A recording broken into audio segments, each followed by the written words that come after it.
vous plaît, dans cette présence, dans cette joie, à vous asseoir afin que nous ouvrions nos Bibles ensemble. Dans les deux textes que nous étudierons aujourd'hui. Le premier, c'est 1 Chroniques, chapitre 4. Je lirai entre le verset 9 et le verset 10, particulièrement dans la version français courant. Le deuxième texte, c'est Psaume 34 au verset 19. Je veux bien évidemment souhaiter la bienvenue à toutes les personnes qui nous rejoignent, qui sont en ligne, mais également qui sont dans la salle. C'est la première fois que vous venez. Je sais que la modératrice l'a fait à l'instant, mais je souhaitais le faire également. Vous êtes ici chez vous, c'est votre maison et nous sommes heureux de vous compter parmi nous ce matin. Pour vous qui êtes en ligne et pour vous qui êtes dans la salle, si cela n'a pas encore été fait, invitez quelqu'un à nous rejoindre sur ce live afin qu'il soit aussi au bénéfice de la parole que nous allons partager. 1 Chroniques 4, versets 9 à 10. Jabès était un homme plus considéré que ses frères. Sa mère lui avait donné le nom de Jabès parce qu'elle avait beaucoup souffert en le mettant au monde. Jabès prononça cette prière: Dieu d'Israël, accorde-moi ta bénédiction, augmente mes possessions, étends sur moi ta main protectrice et éloigne de moi le malheur et la souffrance. Quelqu'un dit avec moi: et éloigne de moi le malheur et la souffrance. Et le texte finit en disant: Dieu lui accorda ce qu'il avait demandé. Je prie que Dieu éloigne de toi le malheur et la souffrance cette année. La prière qui vient du plus profond de mon cœur, c'est que tu connaisses cette année le bonheur et l'abondance. Que le bonheur et l'abondance poussent en dehors de ta vie toute forme de malheur et toute forme de souffrance, dans le nom de Jésus. Psaume 34 au verset 19 ne me rassure pas après avoir fait cette déclaration, puisqu'il dit: le malheur atteint souvent le juste. Le malheur atteint souvent le juste, mais la bonne nouvelle est la suivante: mais l'Éternel l'en délivre toujours. Tu as manqué une bonne occasion de dire Amen. Elle a bien fait, elle a acclamé. Nous avons commencé il y a quelque temps déjà à étudier la vie de Jabès.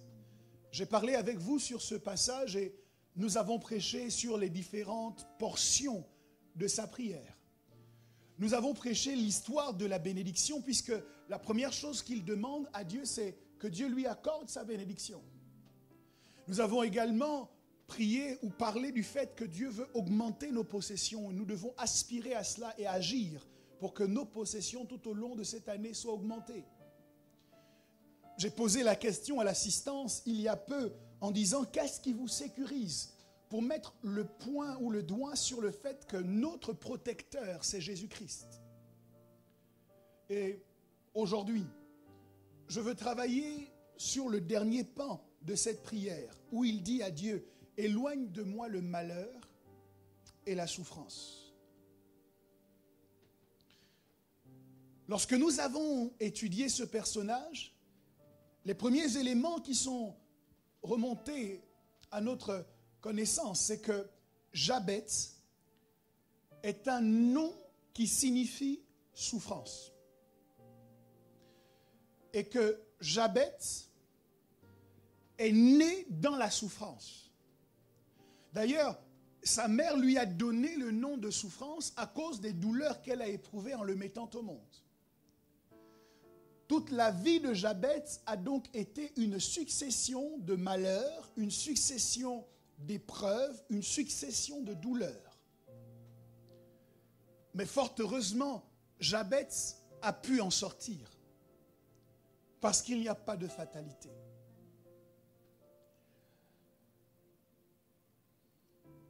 Ce qui m'intrigue ici, c'est que la souffrance est au centre de la vie de Jabès. Et alors que dans ce passage, il a l'opportunité d'avoir une audience auprès du seul vrai Dieu, alors que Jabès réussit, je ne sais pas par quel miracle, par quel moyen, à s'introduire dans les couloirs de Sion pour s'entretenir avec Dieu. Jabez, qui est en proie à la souffrance, va commencer à parler. Mais la première chose que Jabez demande à Dieu ne concerne pas le problème majeur de Jabez. Jabez souffre, mais quand il parle, plutôt que de dire directement à Dieu, délivre-moi de la souffrance, Jabez commence à dire, accorde-moi ta bénédiction. Cela m'intrigue parce que dans la vie, il y a des opportunités qu'il faut savoir saisir. Lorsque Dieu s'approche de Salomon et qu'il demande à Salomon, demande-moi ce que tu veux, Salomon n'a pas le temps de tergiverser. Il dit précisément à Dieu quel est le besoin de son cœur. Il dit, accorde-moi la sagesse pour que je puisse diriger le peuple.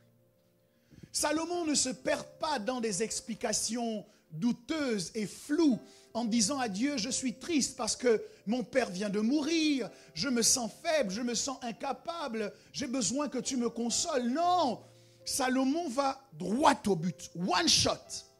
Parce que la fenêtre que Dieu lui ouvre est une fenêtre qu'il ne faut pas gaspiller. Dis à ton voisin, de ma part, ne gaspille pas tes opportunités.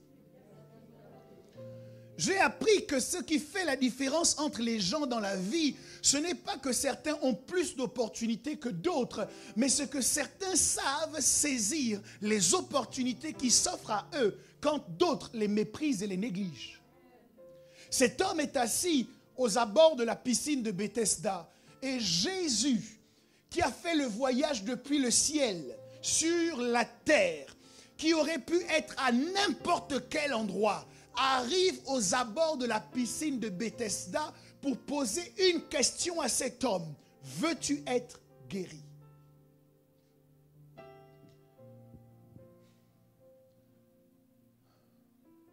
Seigneur,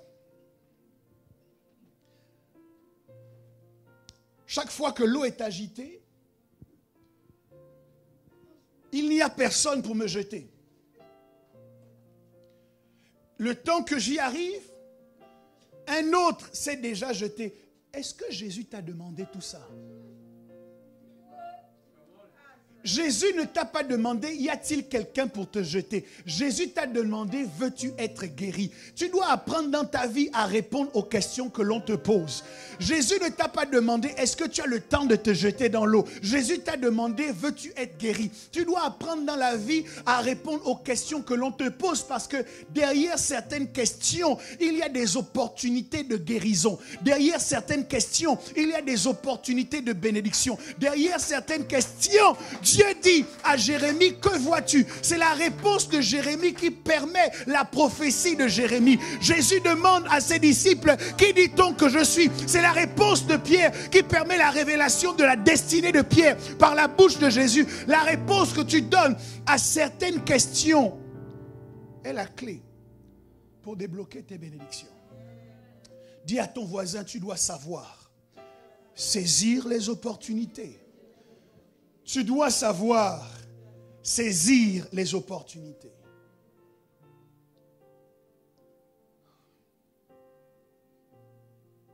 On m'a raconté l'histoire de cet homme qui, dans un pays dont je tairai le nom par discrétion, a écrit toute sa vie à la présidence de la République. Toute sa vie, il a envoyé des lettres au président en disant « Monsieur le Président, je souhaite être reçu en audience par vous. » Toute sa vie, il a écrit lettre sur lettre. Et des années après qu'il ait commencé ce projet, une lettre lui est arrivée.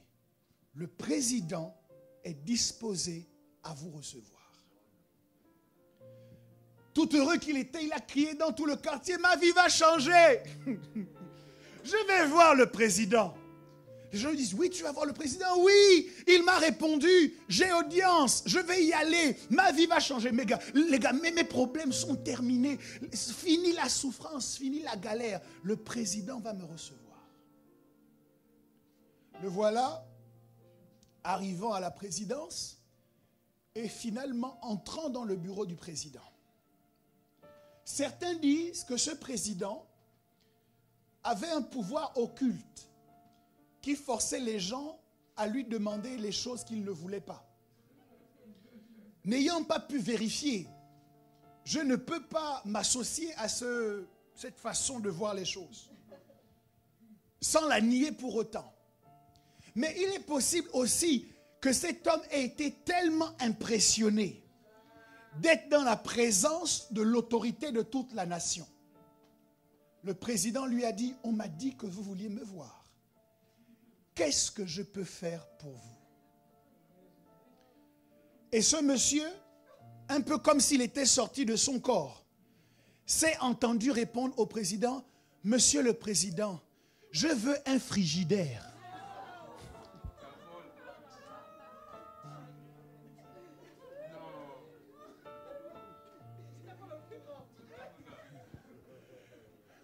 Le président a dit, si vous voulez un frigidaire, qu'on lui donne un frigidaire. Toute sa vie, il a prié pour être reçu en audience. Et arrivé devant Monsieur le Président, la seule chose qu'il trouve à lui demander, c'est un frigo. Et voici le monsieur qui arrive dans son quartier, escorté de son frigo neuf qu'il venait d'obtenir de la part du président de la République. Et les gens accourent dans le quartier lui demandant, alors tu as vu le président? Oui. Alors ta vie a changé, et il éclate en sanglots. Il dit, je ne sais pas ce qui m'a pris. Je ne comprends pas ce qui s'est passé. Je me suis trouvé à lui dire, Monsieur le Président, je veux un frigidaire. Mais qu'est-ce que je vais faire avec un frigidaire? Comment ma vie peut changer avec un frigidaire? Ce monsieur a été la victime de son impréparation. Il y a des questions dans la vie qu'on ne va te poser qu'une fois. Et tu dois te préparer dans ta vie pour pouvoir répondre à ce type de questions. Lorsque Jacob a fait son plat de lentilles et qu'Ésaü avait faim et qu'Ésaü lui a demandé à manger, Jacob s'était préparé toute sa vie à ce type d'opportunité. Il a dit, je te donne les lentilles si tu me donnes le droit d'aînesse. On ne donne pas ce genre de réponse par hasard. On donne ce genre de réponse parce qu'on a pensé, on a étudié, on a analysé, on a réfléchi. On a dit, le jour où j'ai l'occasion, je ne laisse pas passer mon opportunité. Dis à ton voisin, ne laisse pas passer ta chance. Tu as un entretien d'évaluation de fin d'année avec ton N+1. Et puis il te demande dans son bureau, qu'est-ce que tu veux? Comment tu envisages la suite? Et te voici en train de balbutier. Je ne sais pas, vraiment je suis là, je suis à votre disposition. Erreur majeure, tu ne t'es pas préparé. Tu n'as pas été suffisamment précis dans les choses dont tu as besoin et dans les choses que tu veux. Tu dois te préparer d'avance à ce type d'entretien. Tu arrives devant le recruteur. Et on te demande, oui, quelles sont vos prétentions salariales? Et voilà, tu bégayes. On ne bégaye jamais dans ce type de questions.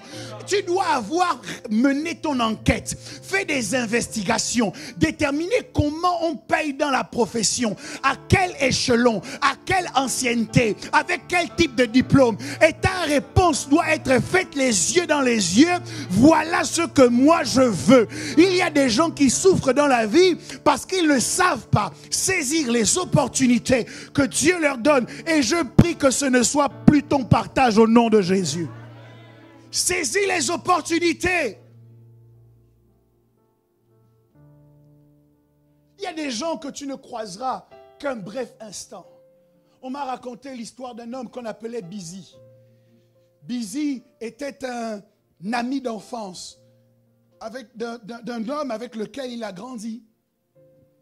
Et arrivé à un certain moment, l'un s'est engagé en politique et Busy s'est engagé dans les affaires.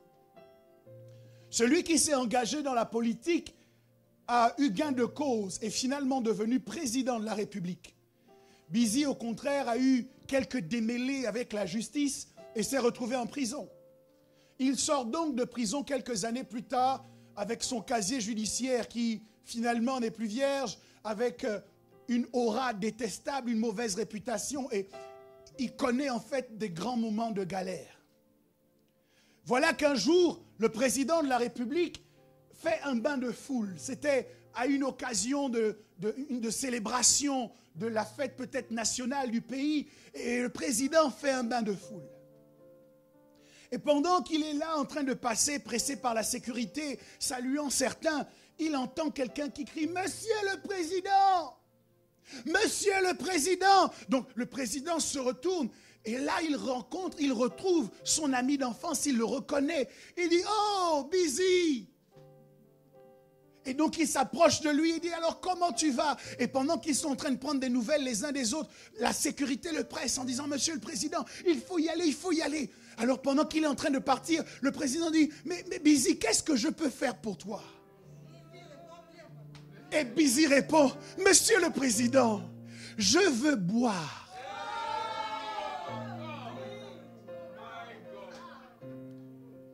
Et le président, à ce moment, a donné l'ordre que l'on donne à Busy les meilleurs vins du pays. Une question, une opportunité, une fenêtre de tir. Ne manque pas ton kairos.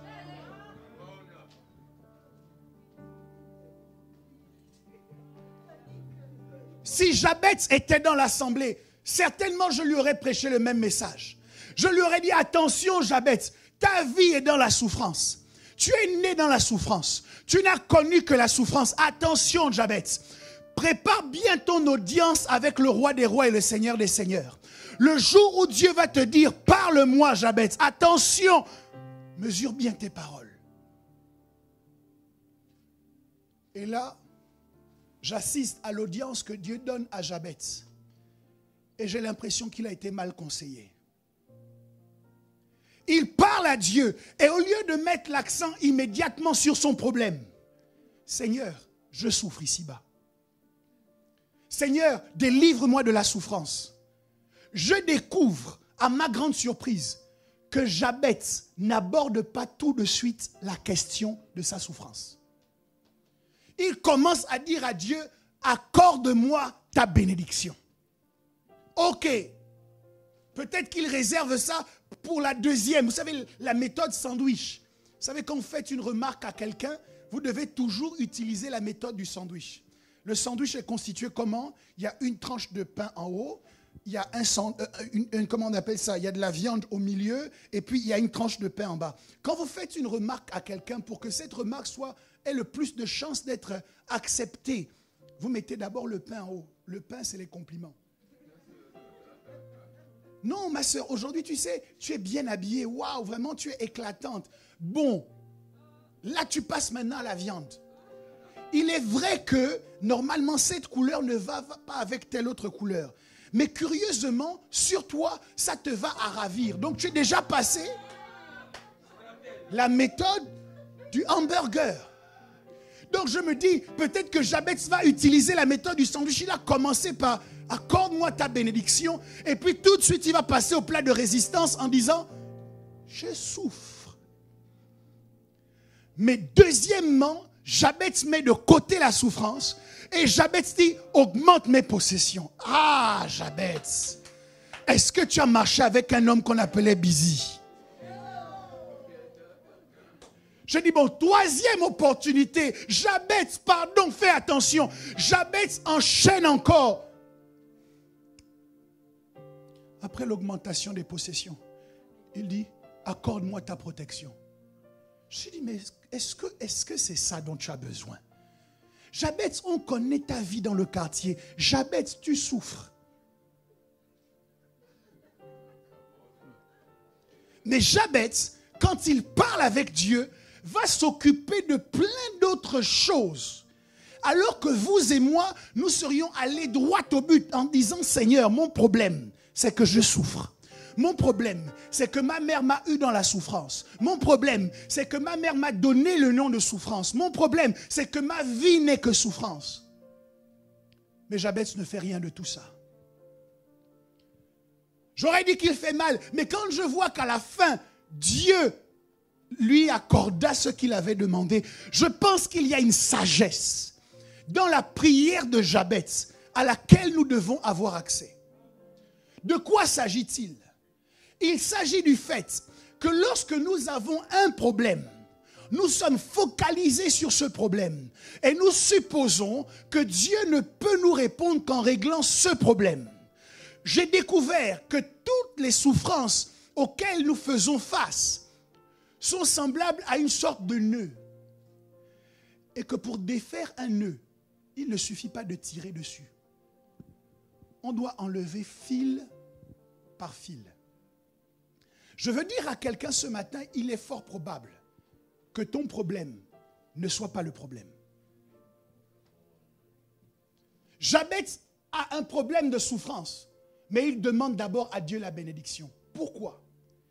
Parce que Jabez sait que même si Dieu me délivre de la souffrance, si je n'ai pas la bénédiction de Dieu, dans quelque temps, je vais me retrouver à nouveau dans la souffrance. Jabez sait que même si je suis délivré de la souffrance, si jamais je n'ai pas la protection de Dieu, dans quelque temps, le diable étant un mauvais diable, sa belle-mère étant acariâtre comme lui, je vais me retrouver dans la même situation. La Bible déclare, c'est Jésus qui parle de délivrance. Il dit que lorsque quelqu'un est possédé d'un esprit impur et qu'on a expulsé ce démon, il part dans les lieux arides, il se dit, l'endroit où j'étais avant était quand même bien. Et il revient.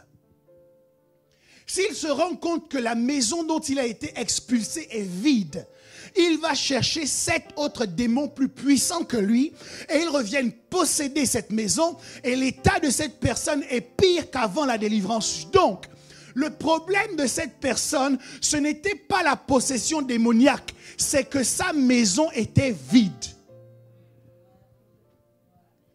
Elle va prier pour la délivrance, mais lorsque la délivrance sera venue, si la maison reste vide, son état risque de devenir pire. Le démon est rentré pourquoi au départ? Parce que la maison était vide. Donc pendant que tu souffres et tu dis à Dieu, Seigneur, mon problème c'est celui-là. Dieu te dit, ton problème est ailleurs. Quelqu'un va prier pour dire, Seigneur, délivre-moi. Et Dieu va lui répondre, mon fils, rapproche-toi. Ton problème, ce ne sont pas les démons. Ton problème, c'est que tu es loin. Par contre, si tu t'approches de moi, si tu t'approches de mon feu, parce que notre Dieu est un feu dévorant, ces démons-là ne pourront même pas t'approcher. Quelqu'un va dire, mon problème, c'est le chômage. Et il prie en disant, Dieu, délivre-moi du chômage. Et Dieu lui répond, non. Oui, Dieu peut dire non à quelqu'un qui est au chômage. Dieu peut dire à quelqu'un, reste un peu au chômage. Pourquoi? Parce que Dieu n'aime pas la honte. Le problème de certains d'entre vous, ce n'est pas que vous manquez de travail, c'est que vous manquez de compétences. Votre besoin n'est pas un travail, votre besoin est une formation. Pendant que vous êtes en train de prier pour trouver un travail, Dieu est en train de dire, mais je vais te faire entrer dans cette entreprise. C'est moi qui vais te recommander au recruteur. Je vais dire, embauchez-la, c'est mon fils, c'est ma fille. Et quand tu arrives dans l'entreprise, c'est toi qui voles. Tu arrives dans l'entreprise, c'est toi qui mens. Le discrédit est pour qui? Pour celui qui t'a recommandé. Tu as dit à tout le monde, je suis chrétien. Alors quand tu dis à Dieu, Seigneur, accorde-moi un travail, il te regarde. Il dit, chôme encore un peu. Mes amis, nous avons tous ensemble un désavantage par rapport à Jabez. C'est que lui, il savait exactement quel était son problème. Mais en ce qui nous concerne, nous ressentons un mal-être. Nous ressentons un malaise, sans être en capacité de dire exactement pourquoi nous sommes mal à l'aise. Les gens qui sont autour de nous, d'ailleurs, qui nous aiment, qui voudraient nous aider, sont en difficulté parce que nous sommes dans l'incapacité d'expliquer avec des mots ce que nous souffrons au-dedans de nous.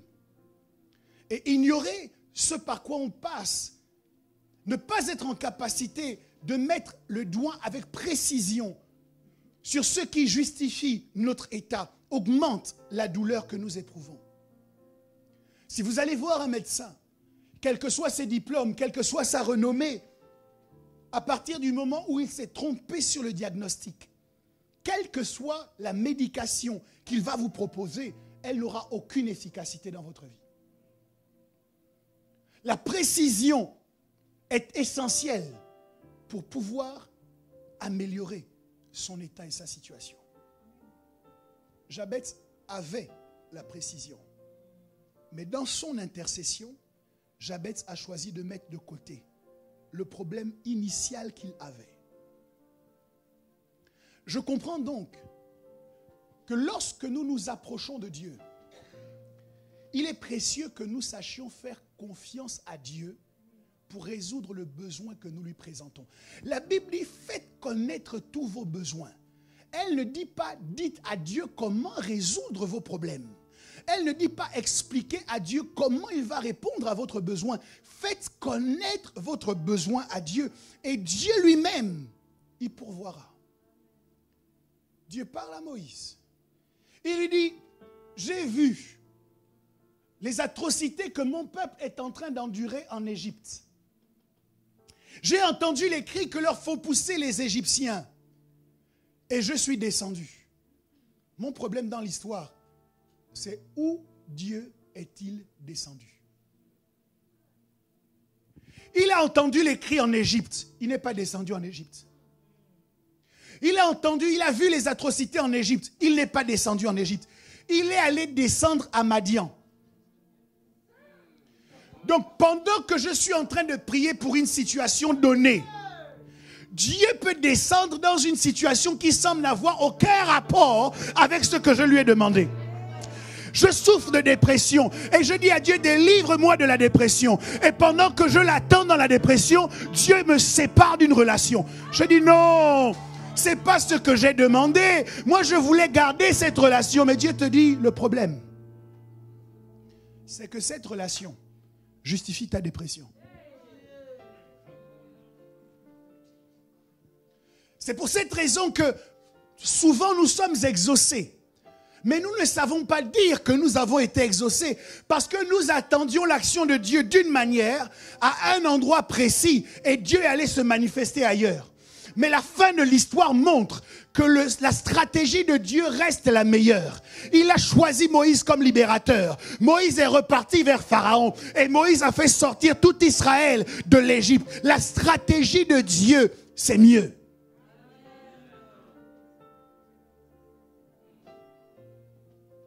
D'ailleurs, lorsque nous prions, la Bible dit que nous ne savons pas ce qu'il convient de demander.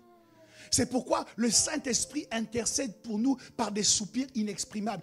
Lorsque tu élèves ta voix vers Dieu, tu dois savoir qu'il y a un miracle de traduction qui s'opère. Tu demandes quelque chose à Dieu, ça passe à travers le Saint-Esprit et la demande arrive devant Dieu, mais elle n'a plus aucun rapport avec ce que tu as demandé. En fait, le Saint-Esprit dit à Dieu, non, laisse-le, il ne comprend pas quel est le problème dans sa vie. Pendant que toi tu es en train de dire, Seigneur, je souffre, délivre-moi de la souffrance. Le Saint-Esprit dit, bon, accorde-lui ta bénédiction. Parce qu'on est au courant que le fait qu'il soit dans la souffrance est le résultat, en ce qui le concerne, du fait qu'il est privé de ta bénédiction. Pendant que tu es en train de dire, Seigneur, accorde-moi de sortir de la souffrance. Le Saint-Esprit traduit, il dit, au fait, on va augmenter ses possessions. Parce que si jamais il est sorti de la souffrance, mais qu'il ne possède rien.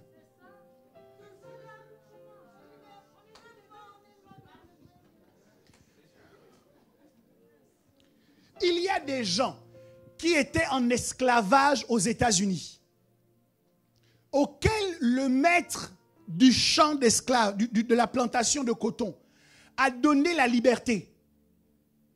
Ils ont dit, merci maître, mais je veux quand même rester ici. Pourquoi? Je ne connais pas le monde extérieur. Ici, je suis bien. J'ai ma femme, j'ai mes enfants, j'ai tous ceux qui me connaissent. Je suis logé, je suis nourri. Bon, fouetté de temps en temps, mais...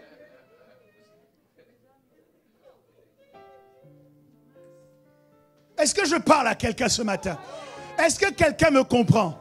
La stratégie de Dieu est la meilleure. Peut-être que Dieu n'a pas répondu à tes prières comme tu t'y attendais. Mais laisse-moi te dire que tout ce que nous demandons au nom de Jésus, Dieu nous l'accorde. Il ne nous l'accorde pas comme nous pensons, mais il nous l'accorde selon ce qu'il sait être le meilleur pour nous. la réponse de Dieu peut être une séparation.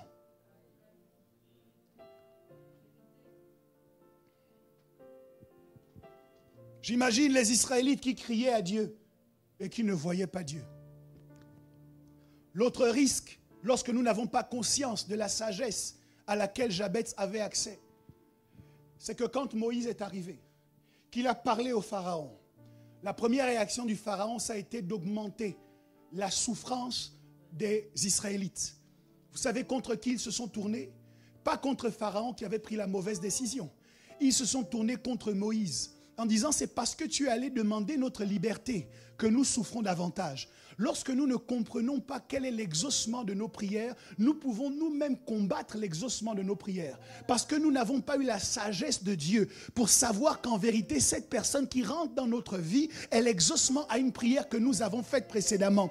Nous n'avons pas réalisé que ce poste qui nous est proposé est la réponse à l'exaucement d'une prière que nous avons faite. Et tant que nous n'avons pas conscience de ça, nous pouvons combattre nos grâces, nous pouvons combattre nos gloires, nous pouvons combattre notre bénédiction, que Dieu t'accorde la sagesse d'identifier la réponse à tes prières. C'est pour ça qu'en Israël, il fallait un homme qui avait le doigt oint. Son doigt avait été oint pour dire voici l'agneau de Dieu qui ôte le péché du monde. Tout le monde marchait à côté de Jésus, mais personne ne savait qu'il était l'agneau de Dieu. Il fallait un doigt oint pour indiquer que la réponse à toutes nos prières, la concrétisation de nos prophéties, c'est le fils d'un charpentier qui est né dans une étable et qui est en train de venir pour se faire baptiser. Ta bénédiction vient souvent avec un vêtement que tu ne peux pas reconnaître sans les yeux de Dieu.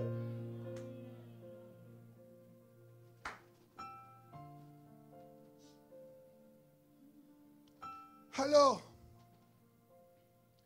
Jabez est au courant de son problème, mais il ne s'occupe pas d'abord de son problème. Lorsque nous étions à l'école, je crois que c'était au collège, et qu'on apprenait les mathématiques avec certaines équations à résoudre, il y a un cheminement de pensée qu'on devait développer. C'est que parfois, pour apporter une solution à une équation, tu dois laisser l'équation de côté. Tu dois prendre un des membres de l'équation et travailler sur lui. Et on a l'impression, quand on te voit faire, que tu ne t'occupes pas de l'équation. Mais c'est le résultat de ton premier raisonnement qui te permettra ensuite de résoudre l'équation. Tu es tellement obnubilé par tes problèmes financiers que tu ne peux plus rien initier. Tu es tellement concentré sur le fait de te marier que tu ne peux plus prendre plaisir à rien. Jabez t'enseigne que quand tu as un problème, même réel et même vrai, tu dois apprendre à le faire passer en dernier. Le problème en question est une entité. Et lorsque tu lui donnes la première place, tu l'emmènes à s'enorgueillir davantage. Il dit, dans tes prières, c'est moi qui prends plus de place. Oui, lorsque tu jeûnes, c'est moi qui suis au centre de tes préoccupations. Même lorsque tu vas au culte et qu'on dit d'adorer, tu ne peux pas. Tu es vaincu, tu es assis, prostré, les larmes. C'est le moment de dire, je veux me réjouir dans le Dieu de mon salut. Mais toi, tu es là, je souffre. Je souffre. Je souffre. En ce faisant, tu es en train de donner une importance à ce problème qu'il ne mérite pas. Jabez te donne une stratégie. Il dit, prends ce problème, mets-le à la queue. Ne le mets pas à la tête. Commence à dire à Dieu, accorde-moi ta bénédiction. Mets Dieu en priorité. Mets Dieu au centre. Permets que la présence de Dieu t'envahisse. Et dis à ce problème, quelle est sa réelle place derrière. C'est pourquoi lorsque je viens à l'église, quels que soient les problèmes que j'ai, je loue Dieu comme si c'était la dernière fois de ma vie que j'allais le louer. Je peux danser pour lui comme c'était la dernière fois. Comme si juste après là on allait me tuer. Je prêche comme c'était la dernière prédication de ma vie. Parce que quels que soient les problèmes, ils n'auront jamais la place de Dieu. Ils n'auront jamais l'importance de Dieu. Ils n'auront jamais la priorité de Dieu. Tout le monde a des problèmes. Mais tout le monde ne positionne pas ses problèmes de la même manière. Les gens que tu vois rire à côté de toi ont leurs problèmes. mais ils ne positionnent pas leurs problèmes en priorité. Les gens que tu vois chanter à côté de toi ont des problèmes, parfois plus graves que les tiens. Je me souviens du webinaire, le pouvoir de la douleur. J'ai entendu des témoignages, j'ai dit non. Dans la vie, il y a des gens qui souffrent et qui ne font pas semblant.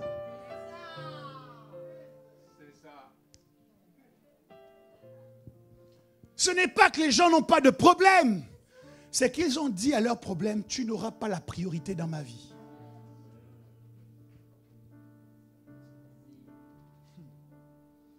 Jabez a demandé à Dieu tout, ce dont il estimait avoir besoin, sauf de changer son nom. Si Jabez était venu dans notre église et qu'il m'avait dit, pasteur, moi mon nom c'est souffrance, j'allais dire, oh bien-aimé, cours vite à la mairie. Change ton nom, parce que nous savons que le nom a un impact sur la destinée. Nous savons que le nom a un impact sur l'identité. Mais là encore, je veux questionner ce que nous savons. Quel est le pouvoir du nom? D'où vient le pouvoir du nom qui nous est donné? Je crois que ce pouvoir dépend de qui nous le donne. Jabez s'appelait douleur parce que sa mère l'avait appelé douleur. Il n'est pas dans la même situation qu'Abraham. Abraham a vu son nom être changé par Dieu pour l'aligner à la destinée. Sarah a vu son nom être changé par Dieu pour l'aligner à sa destinée. Mais Jabez a reçu un nom qui venait des hommes. Ses frères l'appelaient douleur. Sa mère l'appelait douleur. Il y a dans la Bible d'autres personnes dont le nom a été changé non pas par Dieu, mais par leur entourage. Daniel est arrivé à Babylone, son nom signifie « Dieu est mon juge ». Et quand il arrive à Babylone, on dit « Non, ce nom n'est pas bien, on va t'appeler Belshazzar ». Shadrach, Meshach et Abednego avaient un nom originel, mais on a changé leur nom quand ils sont arrivés à Babylone. Pourquoi? Parce que les hommes ont toujours tendance à essayer de vous mettre dans une case. Les hommes auront toujours tendance à vous étiqueter. Les gens voudront toujours vous catégoriser. Les gens voudront toujours vous nommer. Shadrach, Meshach, Abednego ne sont pas les seuls.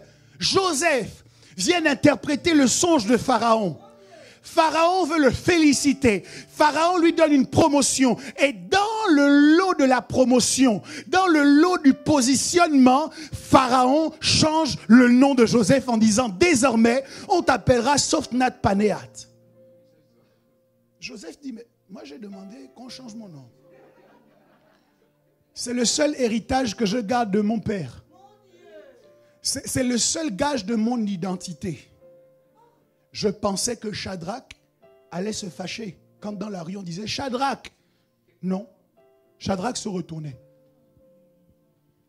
Meshach a accepté le nom qu'on lui a donné. Il a dit, je vais faire avec. Abednego qui signifie serviteur du dieu Nebo. Donc serviteur d'un démon. On l'appelait serviteur d'un démon. Il se retournait et dit oui. Il y a également une sagesse dans cette réaction. Jabez savait qu'on l'appelait douleur. Quand on disait souffrance, oui. Douleur, c'est moi-même. Et maintenant qu'il est en audience auprès du roi des rois, il ne dit pas change mon nom. Pourquoi? Parce qu'une chose qu'eux ils savaient que nous ne savons pas, c'est que le nom que les hommes vous donnent ne détermine pas qui vous êtes.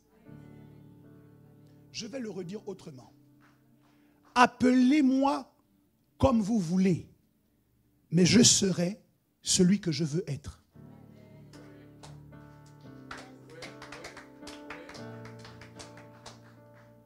C'est extrêmement difficile de s'engager dans un combat pour forcer les gens à vous appeler différemment.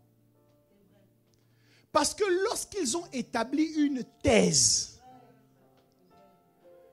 ils ne prendront que les éléments qui soutiennent leur thèse. Quand je lève la main comme ça, tu es déjà en train de dire, quand le pasteur a levé la main, est-ce que tu as vu que ça me pointait? Les gens sont capables de s'inventer toute une fiction pour soutenir la thèse de départ. Et si vous voulez en avoir la preuve, remarquez que dans nos écoles, on enseigne à nos enfants que nous descendons du singe. À la base, c'est une hypothèse.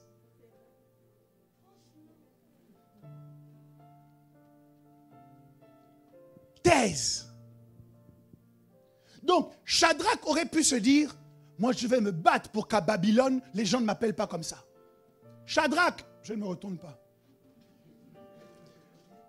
Abed-Nego, c'est pas moi. Mais ils ont accepté de faire avec. Pourquoi? Parce que quand Dieu nous a envoyés en mission sur la terre, il nous envoie en nous disant, vous devez accepter de faire avec certaines choses. Si vous rejetez tout ce que le monde veut faire vis-à-vis de vous, vous allez aussi rejeter le monde que vous êtes censé gagner. Chrétien. Je veux vous aider à vivre en bonne intelligence dans la société. Il y a des choses que la société vous dit ou que la société dit de vous. Vous n'avez pas besoin de lutter contre. Et c'est de la distraction que de courir après les acclamations des autres, de courir après la célébration des autres, de courir après la validation des autres. C'est de la distraction parce que jamais vous ne réussirez à être accepté par tout le monde, à être célébré par tout le monde. Des fois, ils vont être d'accord pour vous célébrer aujourd'hui et pour vous honnir le lendemain. Vous ne pouvez pas baser votre vie comme objectif, avoir comme objectif dans votre vie d'être accepté, acclamé et validé par les gens. Vous devez sortir de cette distraction. Votre seul objectif, c'est d'être vous-même. Appelle-moi comme tu veux, mais je serai celui que je veux. Ça ne m'intéresse pas. Oh, Shadrach, tant pis. Aujourd'hui, avec les lois qui sont censées renforcer la République, j'ai entendu le nom des évangéliques. Je me suis demandé, mais en quoi ça nous concerne? Pourquoi vous parlez de nous? Pourquoi? En quoi les évangéliques seraient un danger pour la République? J'ai failli tomber de ma chaise à la renverse lorsque j'entends cette dame haut placée dans le gouvernement qui dit que dans les églises évangéliques, on demande des certificats de virginité.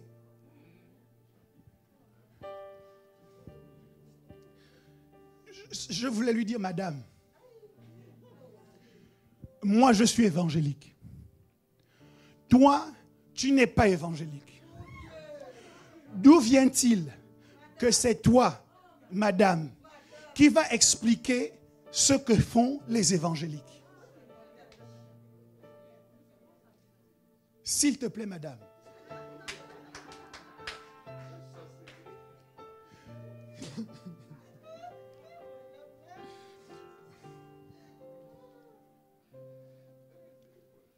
Alors, les évangéliques ne sont pas des illuminés.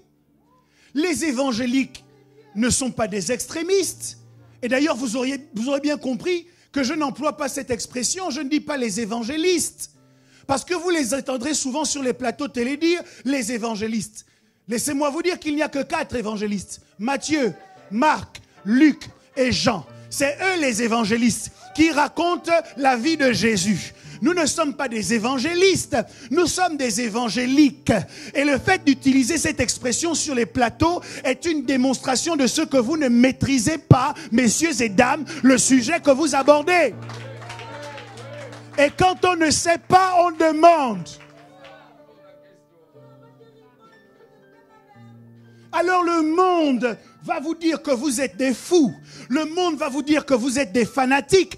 Le monde va vous dire que vous n'êtes pas des gens bien, des gens avec lesquels qu'il faut avoir dans son voisinage. Le monde va dire qu'il faut vous rejeter, qu'il faut vous pointer du doigt. Mais qu'importe importe ce que le monde dit, nous ne sommes pas définis par ce que le monde dit. Même si le monde t'appelle Shadrach, toi tu peux choisir d'être qui tu es. Même si le monde t'appelle Belshazzar, toi tu peux choisir d'être Daniel. Même si le monde t'appelle Sophnath Panéat, toi tu peux choisir d'être Joseph. Tu n'es pas obligé de forcer le monde et de te battre pour que le monde te donne ton identité ou reconnaisse ton identité. Sois qui tu es et ça fera la différence. Quelqu'un a-t-il déjà vu l'or, je dis l'or, pardon. Quelqu'un a-t-il déjà vu le pétrole brut qui sort de la terre? Le pétrole, c'est une matière sale, visqueuse. D'ailleurs, lorsqu'il y a des écoulements de pétrole dans la mer, voyez tous les dégâts que cela cause. Le pétrole n'a pas eu besoin de changer son identité ou sa nature ou sa consistance ou sa substance. Il n'a pas eu besoin de marketing ou de packaging, mais tout le monde le cherche.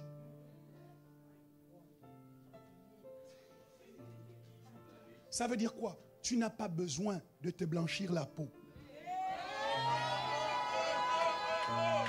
Non, non, j'enlève ça. J'enlève. Il n'y a pas ça ici. Il n'y a pas ça ici.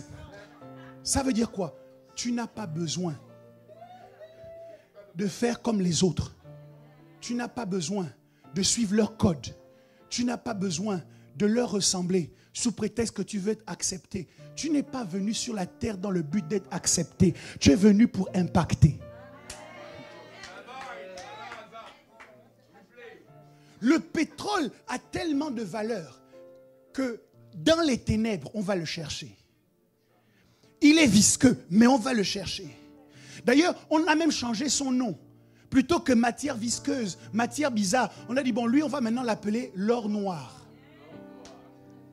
Ce qui détermine ton identité, qui va forcer les gens à reconnaître qui tu es, c'est que tu travailles sur toi, que tu travailles à avoir de la valeur, que tu travailles à développer ton potentiel. Sois qui tu es, au lieu de t'occuper de ce que les gens disent que tu es.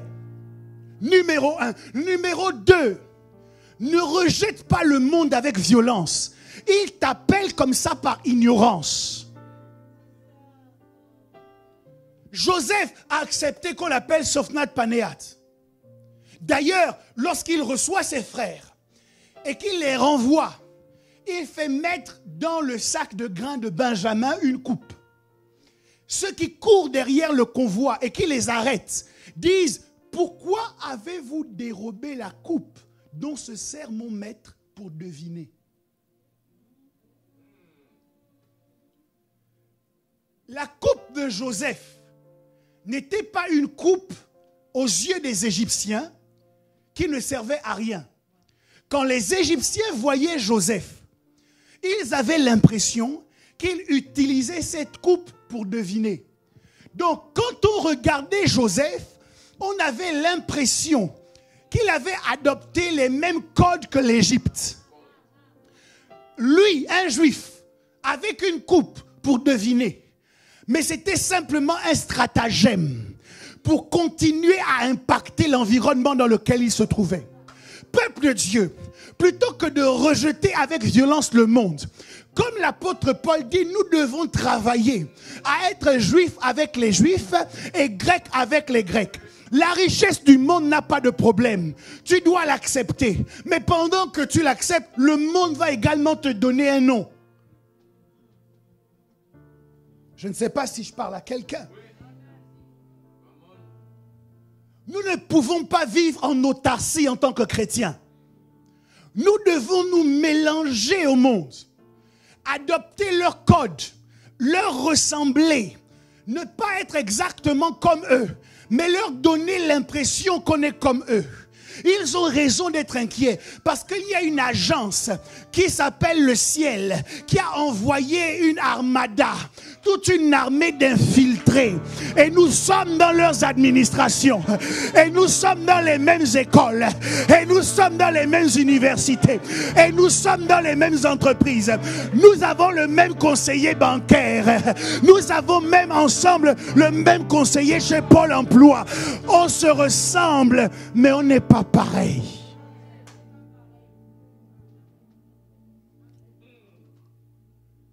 Tu dois faire la part des choses dans le monde entre les choses que tu peux intégrer, que tu peux accepter pour un temps, pour pouvoir gagner le monde. Je n'encourage personne au péché. Mais je dis que vous devez arrêter d'être au perché.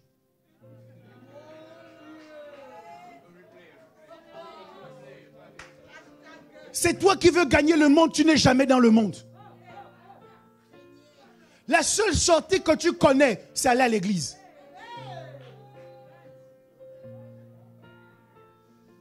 Shadrach, Meshach et Abednego évoluaient parmi les Babyloniens. Et ils avaient les mêmes vêtements que les Babyloniens. Ils ressemblaient à des Babyloniens. J'imagine que Joseph avait également la barbe que les pharaons utilisaient. Parce que la Bible dit que quand on l'a fait venir chez Pharaon, on l'a rasé. Et en Égypte, c'était les prêtres qu'on rasait. Donc quand les Égyptiens voyaient Joseph, ils ne voyaient pas un étranger. Ils voyaient un prêtre. Ils voyaient l'un des leurs. Quand les gens regardaient Shadrach, Meshach et Abednego, ils les regardaient pour la plupart comme des Babyloniens. Jusqu'au jour où le roi a dit, adorez ma statue. Et là, Abednego a refusé d'adorer Nebo. Ce n'est pas parce qu'on t'appelle voleur que tu dois voler. Comme les gens t'ont souvent appelé comme ça, ils ont fini par croire que tu étais vraiment comme ça. Mais je dis, ils vont être surpris. Dans certains quartiers, on dit, ils vont se oise. Ils vont être dépassés. Ils vont être traumachoqués. Eux-mêmes, ils vont regarder en disant, mais on pensait que cette personne était comme ça. Et puis, soudainement, alors qu'ils pensaient qu'ils pouvaient critiquer avec toi, le jour-là, il veut t'emmener à critiquer. Tu opposes une fin de non-recevoir. Moi, je ne fais pas ça.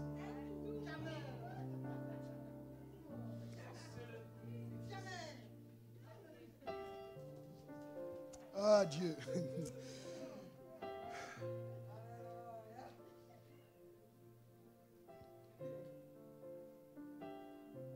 Nous devons nous préserver du péché. Mais nous ne devons pas être au perché. Pour gagner ces gens, nous devons être avec ces gens. Alors, tu dois mettre en mouvement ton cerveau pour te demander quelles sont les occasions que je peux créer pour être avec eux, pour leur parler de mon Dieu. Tant que tu n'auras pas réfléchi à cela, tu seras en train de subir soit une complète autarcie, une complète sectarisation, soit tu seras en train de subir leur totale influence. Tu dois t'organiser et réfléchir pour dire où est-ce que ma limite est établie. J'accepte que les gens m'appellent comme ça, mais je travaille sur moi pour que le jour où ils vont capitaliser sur l'identité qu'ils m'ont collée, en supposant que j'agirais de cette manière, ils soient surpris et choqués de voir qu'en fait, moi je ne suis pas au même niveau qu'eux. Le monde dans lequel on est fait la part belle à l'apparence. Comme ils t'ont appelé comme ça, comme ils t'ont vu habillé comme ça, comme ils t'ont vu coiffé comme ça. Ils se disent c'est comme ça que tu es. Le problème c'est que nous ne nous basons pas sur l'apparence. Dieu regarde au cœur. Eliab avait l'apparence, mais David avait la consistance. Goliath avait l'apparence, c'était un géant, baraqué de partout, mais il n'a pas pu tenir 5 minutes devant David. Goliath avait l'apparence, David avait la substance, David avait la consistance. Je dis non à un christianisme superficiel, je dis non à un christianisme léger. Ton problème avec l'autre, c'est que l'autre t'a appelé de la mauvaise manière. Tu es encore dans la superficialité. Rentre en profondeur et les appellations des autres ne t'affecteront pas. Mais le jour où tu pourras manifester l'onction de Dieu sur toi, tu mettras tout le monde d'accord. Parce qu'au lieu de te battre avec eux pour qu'ils t'appellent d'une certaine manière, tu as travaillé avec Dieu pour que ton appel soit révélé. Trop d'apparence. Tu es beau, bien habillé, tu parles bien, tu t'exprimes bien, mais face à la pression, tu ne tiens pas 5 minutes.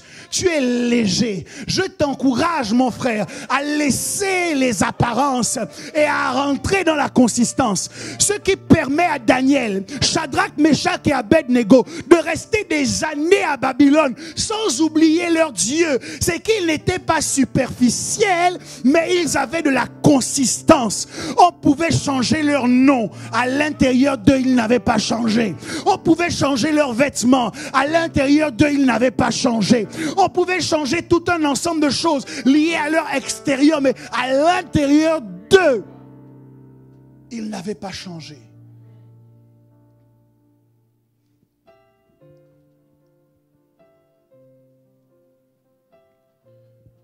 Ma Bible m'enseigne que Jabez a demandé enfin à Dieu d'éloigner de lui le malheur et la souffrance. Et quand je regarde Psaume 34 au verset 19, je découvre que si nous tous, nous voulons être préservés du malheur, que si nous tous, nous ne voulons pas vivre le malheur, en fait, le malheur ne s'éloigne pas de nous parce que nous aurons fait un décret. Le malheur part parce qu'une délivrance s'est opérée. La Bible dit le malheur atteint souvent le juste, mais l'Éternel l'en délivre toujours. C'est une expression qui est lourde de sens et de conséquences. Ça veut dire que le malheur n'est pas juste un enchevêtrement de circonstances, que le malheur et la souffrance ne sont pas uniquement liés au temps et aux saisons, mais que le malheur et la souffrance sont un enchaînement. Ça veut dire que pour sortir du malheur, quelqu'un doit être délivré. Je sais qu'on fait la délivrance des démons, je sais qu'on fait la délivrance des esprits impurs. On délivre les chrétiens pour expulser de les esprits impurs. Mais je crois que nous devons arriver à certains niveaux où nous faisons à certains la délivrance par rapport à la souffrance. La raison pour laquelle quelqu'un marche dans la souffrance, ce n'est pas juste à cause des circonstances, mais c'est qu'il y a un lien. Il y a des chaînes de souffrance avec lesquelles on l'a attaché. Sinon, pourquoi aurait-il besoin que l'Éternel fasse une délivrance? L'Éternel délivre toujours le juste du malheur. Pourquoi? Parce que le malheur est comme une prison. C'est pour cette raison que certains d'entre vous, vous allez de malheur en malheur. Vous allez de souffrance en souffrance. Et pour que ça puisse changer, vous avez besoin d'une délivrance. Vous avez besoin que les chaînes de la souffrance avec lesquelles on vous a amarré soient brisées. Pour quelle raison on peut être rendu esclave ou prisonnier de quelque chose? La Bible nous révèle plusieurs situations qui peuvent causer un emprisonnement. Premièrement, l'endettement. La Bible dit, c'est l'histoire qui nous est relatée en 2 Rois 4:1 par la veuve de ce serviteur de Dieu, qu'elle vient voir Élisée en disant, tu sais que mon mari, ton serviteur, craignait l'Éternel. Il est mort et il nous a laissés dans les dettes. Quelle est la conséquence? Quelles sont les conséquences de ces dettes? C'est que le créancier est venu menacer de prendre mes enfants pour les emmener en esclavage. Donc il y a des gens qui deviennent esclaves de la souffrance parce qu'ils se sont endettés vis-à-vis de la souffrance. On peut prier pour toi, mais tant que tu n'as pas remboursé la dette, tant qu'on n'a pas identifié que le problème, c'est un problème de dette, la prière n'a pas d'impact. Pour régler ce problème de souffrance, il faut une délivrance. Comment on s'endette vis-à-vis de la souffrance? Comment vous vous endettez vis-à-vis de quelqu'un? C'est lorsque vous prenez ce qui appartient à la personne. Les gens dans nos églises souffrent parce qu'ils sont endettés vis-à-vis de la souffrance. Pourquoi? Parce qu'ils ont pris ce qui appartenait à la souffrance.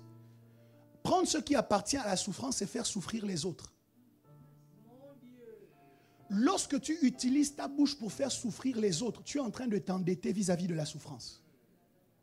Lorsque tu poses des actes pour faire souffrir autrui, tu es en train de t'endetter vis-à-vis de la souffrance.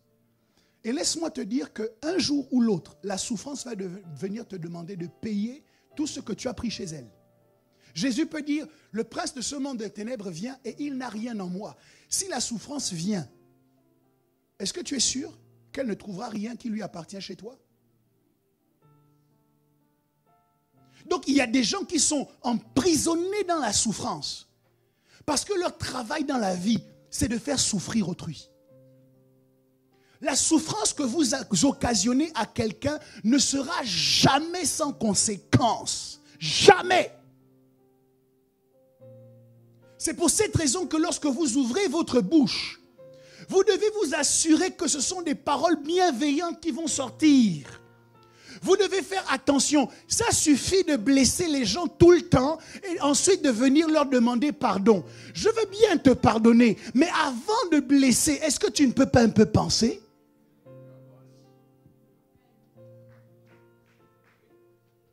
Il y a des gens dans nos assemblées qui sont endettés vis-à-vis de la souffrance. Pour eux, vous priez, ça ne changera rien. Ils ont besoin de rembourser leurs dettes, de dire, à partir d'aujourd'hui, je romps avec le fait de causer de la souffrance aux autres. Je ne causerai plus de souffrance à mes frères et sœurs. Je ne causerai plus de souffrance à mes pasteurs. Je ne causerai plus de souffrance à ceux qui sont autour de moi. Parce que lorsque tu fais souffrir les autres, un jour ou l'autre, on va te faire souffrir.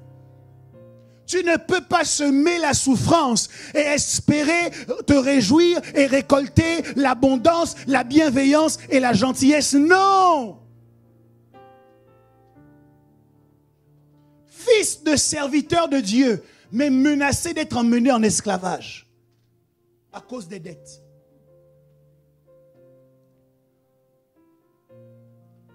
Deuxième raison pour laquelle on peut être prisonnier de la souffrance. Lorsque vous regardez 2 Pierre, chapitre 2 au verset 19, la Bible dit, ils leur promettent la liberté quand ils sont eux-mêmes esclaves de la corruption, car chacun est esclave de ce qui a triomphé de lui. Deuxième raison pour laquelle on peut être emmené en esclavage dans la souffrance, c'est lorsque la souffrance a triomphé de nous. On peut être esclave par défaite. Succomber à la tentation, c'est permettre à la tentation de prendre le dessus sur nous. Et la Bible dit que lorsque nous succombons à la tentation, nous devenons esclaves de cette tentation.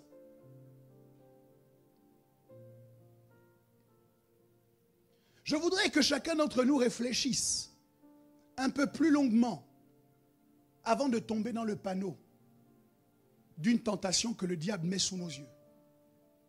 Je ne suis pas sûr que nous ayons tous conscience des conséquences qui sont liées à ces actions. Aujourd'hui, la question de savoir est-ce que je tombe en tentation ou est-ce que je ne tombe pas n'est plus liée aux conséquences, mais est-ce que quelqu'un me voit? Si personne ne me voit, alors je peux y aller. S'il est clair que les personnes avec lesquelles je suis vont garder le secret, alors on peut y aller. Mais toute tentation à laquelle vous succombez prend nécessairement le dessus sur vous. Et elle fait de vous son esclave. C'est pour cette raison que même par la suite, quand vous savez que c'est mal, vous n'arrivez pas à vous arrêter. Parce que votre volonté n'est plus consultée. Ça chauffe trop. Murmure. Murmure. Murmure. Oui, mais non, le pasteur a dit que murmurer, c'est pas bien. Je n'ai pas besoin de savoir. Tu es mon esclave, aujourd'hui tu vas murmurer.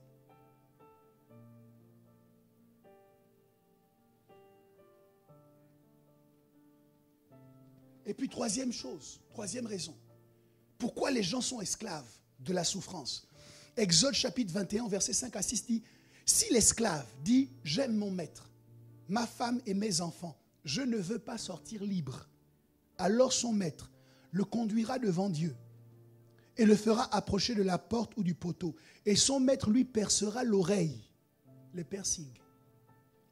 Son maître lui percera l'oreille avec un poinçon et l'esclave sera pour toujours à son service. On peut devenir esclave par dette, par défaite et par choix. Il y a des gens pour lesquels je ne prie pas. Parce qu'ils ont fait le choix de vivre comme ils vivent. Quelqu'un m'a dit, non mais telle personne a fait ça. J'ai éclaté de rire. Une chose grave, j'ai éclaté de rire. Vous savez pourquoi?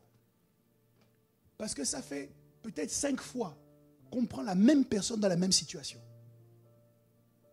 À un moment donné, c'est une question de choix. Chaque fois tu entends la parole, mais chaque fois que l'opportunité d'enfreindre la parole que tu as entendue t'est donnée, tu sautes à pieds joints dessus. C'est un choix. Et voilà pourquoi plusieurs d'entre nous, nous allons de malheur en malheur, de souffrance en souffrance. Je souhaite que ça ne nous arrive pas, mais je suis obligé de vous dire ce qui est. Le seul moyen de rompre avec la souffrance, c'est qu'il y ait une délivrance. La Bible dit que Dieu délivre toujours le juste du malheur qui l'atteint souvent. Donc tu dois commencer à pratiquer des œuvres de justice. Tu dois commencer à te remettre sous la coupole de Jésus-Christ. Tu dois commencer à cultiver le comportement et les attitudes de Christ. C'est de cette manière que la situation de souffrance dans laquelle tu es, Dieu va t'en faire sortir par une grande délivrance. Choisir de mettre de côté les comportements que les gens attendent de nous pour chercher à nous comporter comme Jésus. C'est comme ça que dans la fournaise ardente, tu vas voir Jésus marcher à tes côtés. Parce que tu as décidé de marcher selon ses préceptes. C'est comme ça que dans la citerne où on a prévu de te tuer, Dieu va réquisitionner même les Ismaélites pour qu'on ne te tue pas dans la citerne et qu'on t'en fasse sortir. Le malheur atteint souvent le juste. Mais la différence entre le juste et le méchant, c'est que le méchant n'a personne pour le secourir. Mais pour le juste, Dieu l'en délivre toujours. Jabez a dit à Dieu, préserve-moi du malheur. Éloigne de moi le malheur et la souffrance. Et je veux vous inviter, mes amis, à ce que ce ne soit pas aujourd'hui seulement un vœu pieux. Nous ne voulons pas seulement dire par la bouche, éloigne de moi le malheur. Mais par nos actes, nous voulons nous éloigner du malheur. Par nos choix, nous voulons nous éloigner du malheur. Par le fait de ne pas nous endetter en faisant souffrir les autres, nous voulons nous éloigner du malheur. Par le fait de ne pas laisser la souffrance triompher de nous, nous voulons nous départir du malheur. Quel est le projet de la souffrance lorsqu'elle vient contre vous? C'est de changer votre cœur. Le vrai point que la souffrance est en train de viser, c'est que vous ayez tellement souffert que vous deveniez aigri. Que vous ayez tellement souffert que vous en deveniez méchant. Lorsque vous acceptez que votre cœur soit changé parce que vous avez trop souffert, vous laissez la souffrance triompher de vous. Joseph a souffert. Oh oui, il a souffert. Mais quand vous regardez tout le parcours de son histoire, Joseph n'a jamais laissé la colère rentrer dans son cœur et changer son cœur. Ni contre Dieu, ni contre ses propres frères qu'il avait vendus. Jamais. C'est parce qu'il a vaincu la souffrance qu'il a pu expérimenter l'abondance et l'opulence. Vous devez vaincre la souffrance. Oui, il y a tous les jours des occasions que la souffrance saisit pour s'attaquer à vous. Mais vous êtes plus fort que la souffrance. Vous êtes plus fort que les mensonges qui circulent à votre sujet. Vous êtes plus fort que la méchanceté des gens. Vous êtes plus fort que ça. Et votre force, ce n'est pas de leur faire la guerre. Votre force, c'est de rester qui vous êtes, envers et contre toutes circonstances.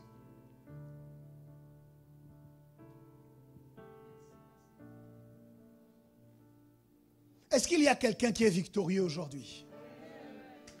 Est-ce qu'il y a quelqu'un qui ne laissera pas la souffrance triompher de lui aujourd'hui? Est-ce qu'il y a quelqu'un qui refuse de s'endetter vis-à-vis de la souffrance? Écoute, si jamais tu t'étais endetté jusqu'à présent, j'ai une bonne nouvelle. Jésus a payé le prix. Jésus a souffert. Alors dis à la souffrance, même si j'avais fait souffrir les autres, à partir d'aujourd'hui, je solde mes comptes chez toi. On ne trouvera plus dans ma bouche et dans mon cœur la volonté de faire du mal à qui que ce soit. Mais j'aimerais mon prochain comme moi-même. Ce que je veux que les autres fassent pour moi, je le ferai pour eux également. Parce que je ne veux pas ouvrir de cahier de crédit chez toi. Et puis quelqu'un choisira de vivre vraiment libre. Oh, c'est difficile. Mais je sais que dans certaines familles, en fait, vous reproduisez simplement ce dans quoi vous avez grandi. L'éducation des enfants se fait aussi dans la manière dont on traite certains dossiers en leur présence. Lorsque les enfants sont présents et qu'on parle en mal de tante telle, les enfants écoutent. Ils intègrent que quand on a un problème avec quelqu'un, on doit parler en mal de cette personne, mais pas en sa présence. L'éducation est faite. Et donc, de la même manière que l'esclave dit, j'aime mon maître, j'aime ma maison, je ne veux pas partir libre. De la même manière, parce que vous avez souvent été habitué à fonctionner comme ça, soit dans la maison, soit dans le monde, vous dites, je préfère rester dans ce que je connais. Mais que votre soif de liberté soit plus forte aujourd'hui. Dieu ne vous a pas créé pour que vous soyez des agents de souffrance, mais des agents de délivrance. Que vous soyez des solutions pour ceux qui vous entourent. Que vous tranquillisiez le cœur de ceux qui sont autour de vous. Que vous soyez des gens qui véhiculent la paix. Est-ce qu'il y a quelqu'un qui veut répondre oui à cette vocation? Alors tu peux te tenir sur tes deux pieds maintenant et tu peux commencer à prier.